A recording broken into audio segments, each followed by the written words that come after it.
entre os fenômenos mais energéticos e brilhantes do universo. Liberam em questão de segundos a energia equivalente de bilhões de sóis. E mesmo sendo eventos catastróficos, sem as supernovas, a vida no universo não seria possível.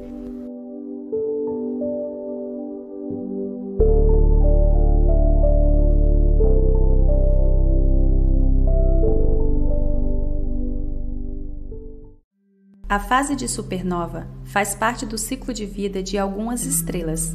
Estrelas nascem, existem por milhares ou bilhares de anos e depois morrem.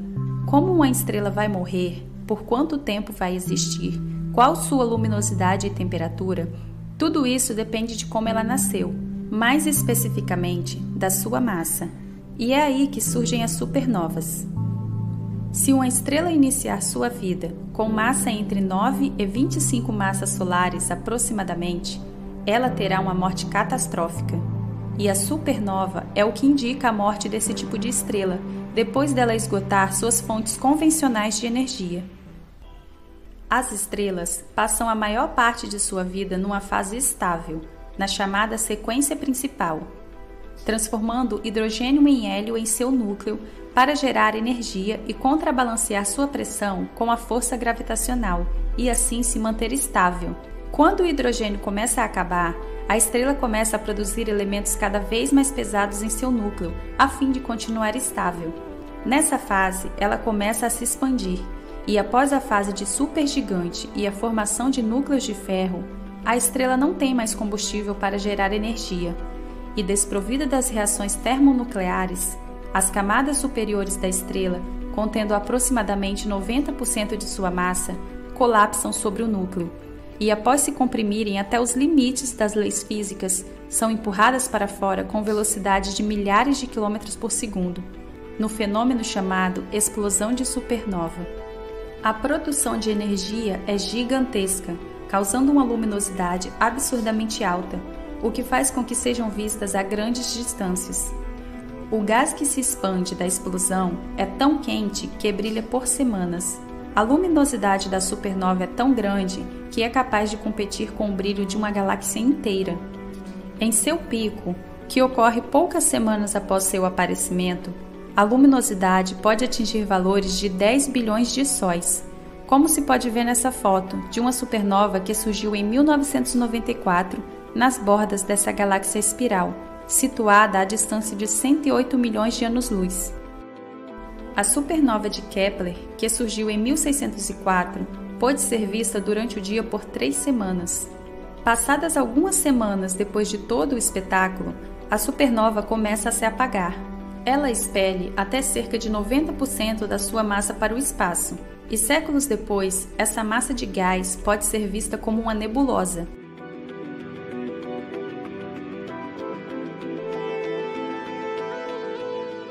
Supernovas são eventos raros. Sua taxa de ocorrência é estimada como sendo de algumas poucas por século numa galáxia.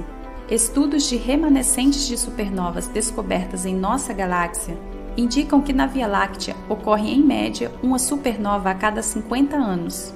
Como o universo visível tem trilhões de galáxias, a cada segundo nele explodem centenas de supernovas. Mas mesmo com o atual sistema de monitoramento por meio de poderosos telescópios, a grande maioria delas passa despercebida. Existem 2 tipos principais de supernovas: as supernovas do tipo 1, que se dá por ignição explosiva do carbono, e as supernovas do tipo 2, que se dá por colapso gravitacional em estrelas massivas. As supernovas do tipo 1 ocorrem em sistemas binários, formados por uma estrela anã branca e uma gigante vermelha. Estrelas com massa na faixa aproximada de 1 a 9 sóis, uma vez esgotado o hidrogênio em seu núcleo, se tornam gigantes vermelhas, expelem grande parte de sua massa externa e o núcleo remanescente se transforma em uma estrela anã branca, composta principalmente de carbono e oxigênio. Uma anã branca é capaz de se manter estável, evitando o seu colapso gravitacional por meio da chamada pressão por degenerescência eletrônica, desde que sua massa seja inferior a 1,4 massas solares. Mas uma anã branca pode ganhar massa adicional se sua companheira vier a se tornar uma gigante vermelha. Nesse caso, a anã branca começa a absorver matéria da sua vizinha agigantada, até que finalmente atinge o limite da estabilidade. Ao atingir esse limite, ela colapsa e seu núcleo atinge temperaturas de bilhões de graus, o que inicia um processo explosivo de fusão do carbono e oxigênio. E em questão de segundos, ela explode em uma supernova, liberando de uma vez energia equivalente ao que o Sol emitirá em toda a sua existência. Já as supernovas do tipo 2 ocorrem por implosão do núcleo em estrelas massivas. Estrelas com mais de 9 massas solares aproximadamente podem explodir em supernovas sem passar pelo estágio de anã branca.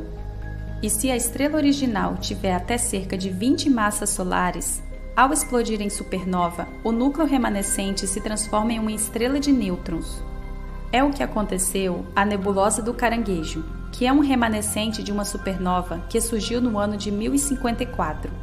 No seu centro restou uma estrela de nêutrons, conhecida como pulsar do Caranguejo, que emite pulsos periódicos de radiação que abrange quase todo o espectro eletromagnético. Está a 6.500 anos-luz da Terra e tem um diâmetro de 11 anos-luz, expandindo-se a uma taxa de aproximadamente 1.500 km por segundo. Outra supernova tipo 2 é a supernova 1987A, que surgiu em 1987, na Grande Nuvem de Magalhães. Foi a primeira supernova visível a olho nu nos últimos quase 400 anos. Simulações em computador mostram que estrelas com massa maior que 50 massas solares entram em colapso e convertem-se diretamente em buracos negros, sem que haja explosão de supernova. As supernovas têm um importantíssimo papel na evolução química da galáxia. Se não fossem elas, a vida no universo seria impossível, porque a química existente seria muito simples. Todos os elementos químicos pesados da tabela periódica são sintetizados nas estrelas massivas, nos processos termonucleares em seu interior. Todos os elementos mais pesados do que o ferro são gerados por acréscimo de nêutrons nas explosões de supernovas, qualquer que seja o seu tipo. As ondas de choque do gás em expansão são capazes de suprir a energia necessária para a síntese de todos os elementos da tabela periódica. Assim, quando uma supernova explode, espalha pelo espaço interestelar carbono, nitrogênio, oxigênio, ferro e tantos outros elementos químicos que são a base da química da vida orgânica. Esses elementos se espalham e se misturam aos gases e poeiras interestelares. Se uma nova estrela se forma a partir desse gás enriquecido e essa estrela vem a ter um sistema planetário, esses planetas podem apresentar uma química complexa o bastante para que neles se desenvolva a vida. Foi exatamente isso que aconteceu com a nebulosa que deu origem ao Sol e aos planetas do Sistema Solar. Já que todo o material pesado é formado no interior das estrelas, inclusive os que formam nossos corpos, o que podemos supor é que o Sol e seus planetas se formaram no meio de uma região já rica desses elementos.